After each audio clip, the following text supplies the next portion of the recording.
Well, I don't know if you can see the skulls and the flames and all that stuff on these scarfies, but the girls have their biker chick scarfies on. And that doesn't really tell you what month it is, but I can tell you that it's an absolutely gorgeous summer day, and it's not summer yet. And so that usually happens in the month of June. And it is, in fact, the month of June. And June is when I often say that what will be a garden, or is a conceptual garden, or is the beginnings of a garden, actually turn into a real life garden. And that's what we have going here in the month of June. It is happening out here. Let's start where we always start, with chives. And those guys aren't as pretty as they were last month, but they're still very productive and happening. And in bed one, we have lots of corn. And the corn here is at least thigh high, and the saying is knee high by the 4th of July, so we're way ahead of that. Now, this corn started out a little anemic looking, sort of yellowish, but I've been feeding it and it's been responding, so it's looking very good right now. And here, basking in the sun, is lima beans. And it's supposed to be a bush lima bean, but like I mentioned last month, it climbed last year, so we're giving it something to climb on this year, and it's climbing as predicted. Meanwhile, here, this is, right here is, what is this? This is the yard-long red noodle bean. And behind that, where Molly is exploring, is the Vortex green pole bean. And they're both getting kicked off and starting to climb up the structures we've got created there for them. So they're looking pretty good. And sweet potatoes, which notoriously struggle in the first few months. But you can see that there's lots of healthy leaves on them, and they're starting to come around and should be covering the bed shortly. And a couple more pumpkins. We put some pumpkins into the corn and then just put pumpkins kind of as an afterthought here in the corners. And they're doing okay.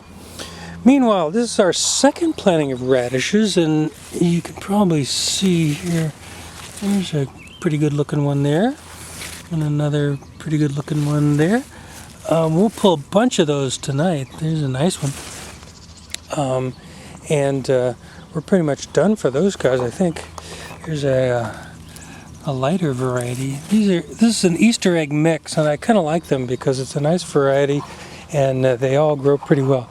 Meanwhile, over here in the brassicas department, Brussels sprouts, which won't be ready for months yet, are doing fine. Broccoli, first let me show you what they look like at the beginning of the month. That's what they look like, and we harvested those just in the first week of June.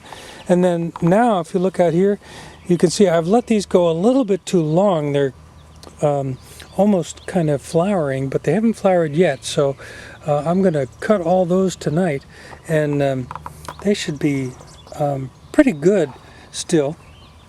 And our cabbage looks like it's almost ready. I told you that last time that this is a cabbage variety that grows in sort of a cone shape, and it looks like, I've never grown these before, but it looks like maybe they're pretty much ready, which is earlier than I expected, but they're looking good, so I'm pretty happy about that. Meanwhile, the peas, these pea pods that didn't germinate very well have really come in pretty heavy as far as, pea pods go, so they're kind of falling over a bit, but you can see how many pea pods we got. And the sugar snap peas are even crazier. These guys, we've already harvested several quart bags of these guys, and you can see how many more are waiting and ready for tonight. So we've got some more harvesting to do out in this area. Leeks, the leeks that were doing well before are continuing to do well. And what I did was I had held the leek plants that I got in the refrigerator, and I replaced the ones that died with these, and they seem to be coming up okay. So it looks like I'm going to get a nice staggering of the leek plants, the originals, and then the replants. They seem to be actually working, amazingly enough. This is our second planting of beets. They are coming along pretty well, about ready to be thinned. And this is our first planting of beets. And there's some really nice beets in here. I'll be pulling most of these tonight, but this is again that touch-tone gold beet, and it's almost a yellow color, and it doesn't overpower everything else if you're stir-frying vegetables, so it's great to get that nice beet flavor without having everything stained red. Meanwhile, you can see from the height of these lettuce plants that they are bolting, which means they're pretty much done for. We'll harvest all these tonight, and they still should be still should have quite a few edible leaves on them, but this will be the last harvest for these guys, definitely. Meanwhile, the carrots coming in really well. Thinned them recently. You can see these guys down here. There we go. There's a nice one. Lots of nice carrots. They're going to come in just fine. This is our third planting of lettuce. The same two varieties that we have on the other side there. And this is our second planting of lettuce, which I just thinned. And they're going to be edible pretty soon. So we're doing really well with lettuce this year. And I'm actually staying ahead of it because we're eating a lot of it too, amazingly enough. Onions, they're starting to look a little disheveled, but boy, look at them down here. They're starting to just bulb up very nicely. We're going to get a nice onion harvest. And like I said, all I'm growing this year is the candy onions, that variety, because I've had such luck with them. And you can see that there's a reason for that. Let me get a few of these weeds out of here. They're just looking great. Now, speaking of looking great, these potatoes they got so tall that they're starting to fall over now. 3 feet, maybe 4 feet tall, and blooming. They're just looking fantastic. Love this stuff. That's a nice little bloom there. This is Yukon Gold, and on this side, these white blooms are Kennebec. I'm growing my 3 favorites, which is Red Norland, Yukon Gold, and Kennebec, and they're doing just great. Meanwhile, Molly, that's Molly, not Marley, is checking out the tomatoes, and we'll check them out in here too.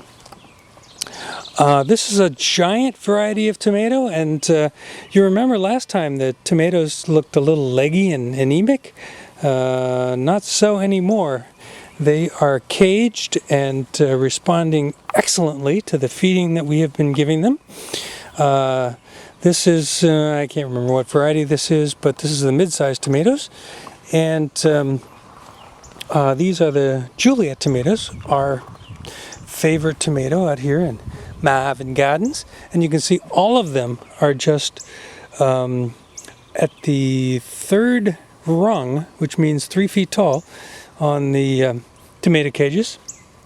Some of them are actually over the top and doing just great. So we're kind of excited about that.